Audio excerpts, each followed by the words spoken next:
Hello, folks.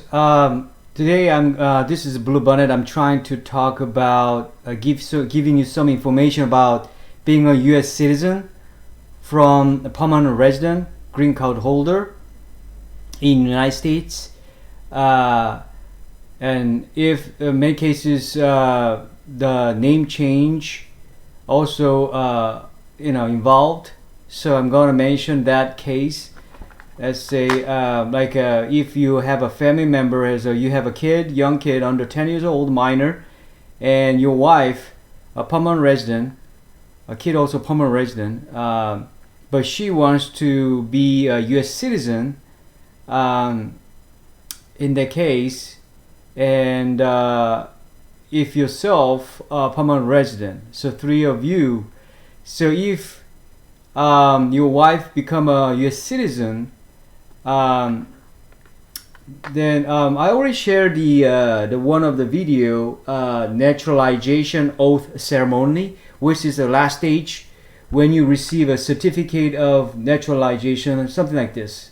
So this is the legal document, tells you if you apply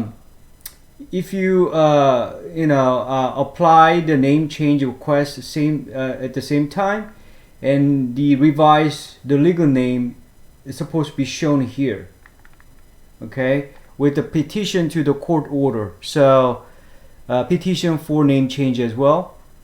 So this is a very important document. You're supposed to attend the celebration ceremony, and when it finish, the certificate will be given to you individually. All right.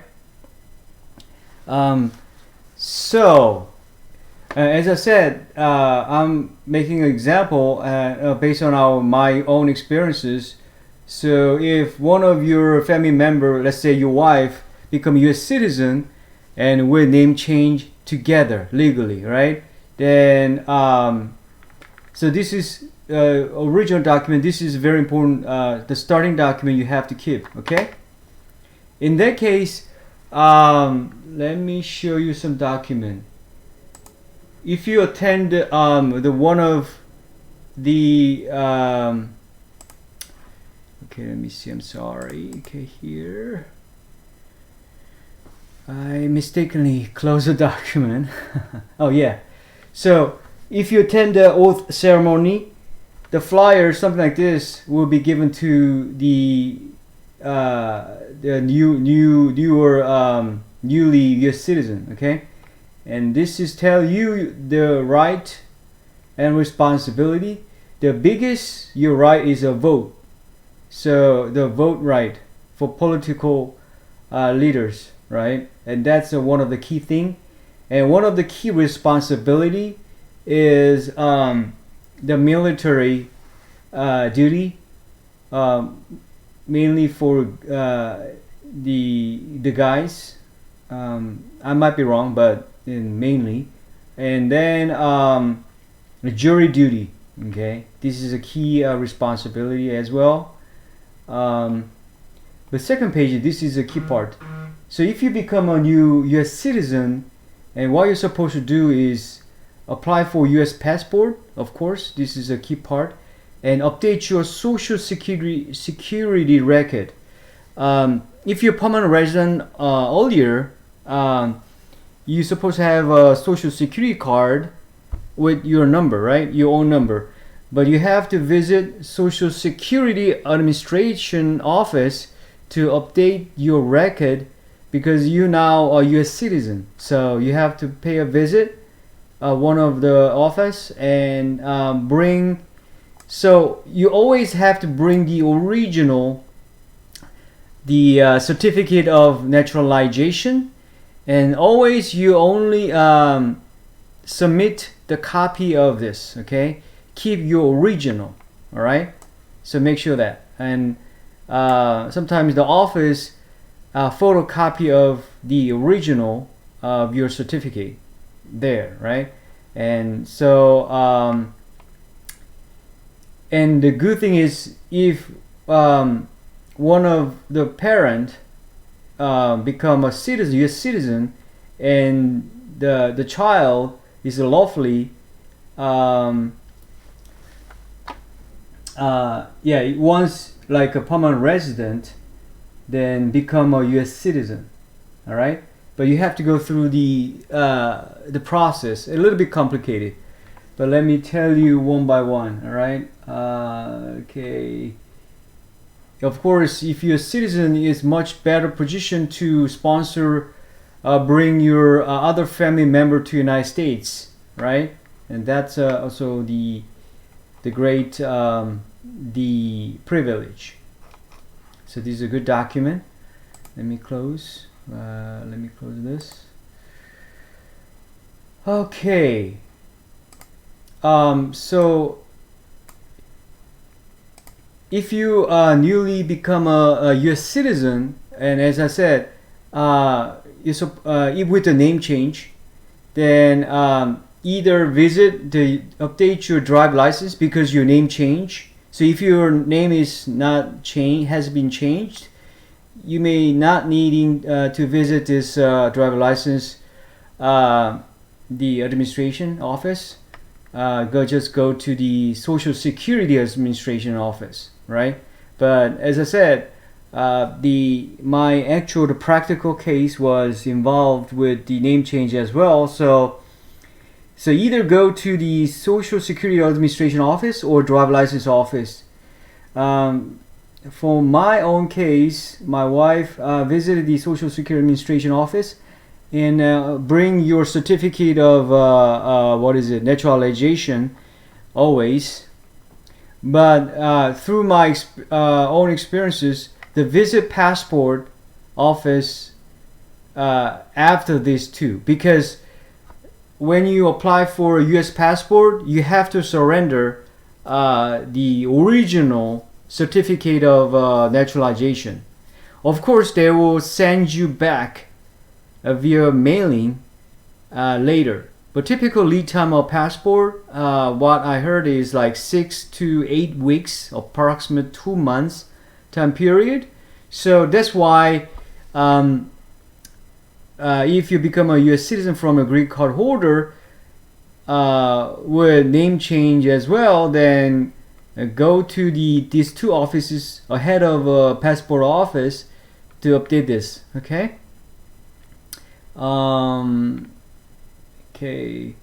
Let's see. Oh, no, the one thing that is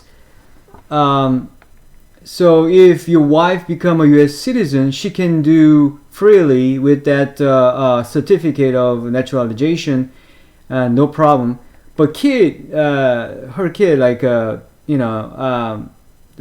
own kid, currently permanent resident, become a U.S. citizen through the mother, because the mother being a U.S. citizen now, so the kid has entitled to be a U.S. citizen automatically. But the process is the kiddo should bring some of proof of U.S. citizen, but she doesn't have anything yet, right? Social Security Administration office require the U.S. passport of the child to update the record in the office. I figure out today that is only the case.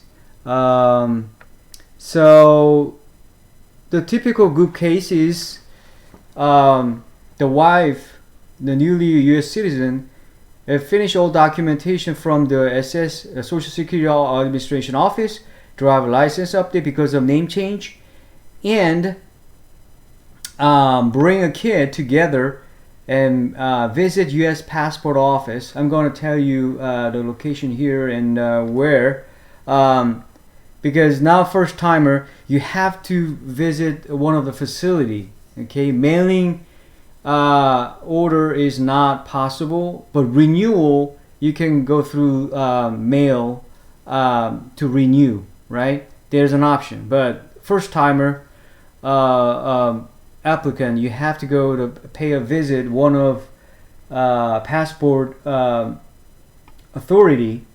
I'm going to tell you a little bit in detail right after this, But anyway, the kid, your child has to go to the office for the passport, U.S. passport application. Okay, so go through this first, the adult side of your the wife, and then bring your kid, go to a passport office, file for her own, the wife's side as well as the child's portion. Okay, but how to apply the passport for the first time? I'm going to share this URL underneath of my video clip so you can check. You have to have fill the application, and you can do it at the office, but I strongly suggest download this first timer DS11 for yourself and for the child. There's the link here, right? And then print it out and bring it and save your time. Okay, I did it that way and save a significant time there. So this is one way. Fill the form, bring the documents. Of course, you have to you have your photo taken. Normally, the Costco has a cheaper option. I think $5 for the 4 copies of photos, the passport purpose. And but if you try to have your photo taken at the passport facility, I think it's $15. So double or triple. Okay, so do it. Prepare it first. And fee. So when you visit the passport facility, make sure bring your personal checkbook, because they only accept either personal checks or money order. Okay, let me show you this. See, this is a passport administration office. They saying this, they cannot because there's 2 fees. One is for the government directly, and the other processing fee to that local office. All right, and the local office, you can pay this execution fee. They normally take a credit card or cash, but for the actual the passport, the fee to main government, they only accept either money order or personal check. Okay, so be sure to bring the checkbook with you to when you visit the passport office. Okay, that's one option. Okay, Social Security, the card I mentioned already.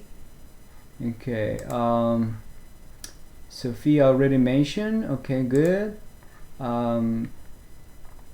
In the applicants and under 16, the minor, the requirement is a little bit different. Okay, so make sure to check that in detail here.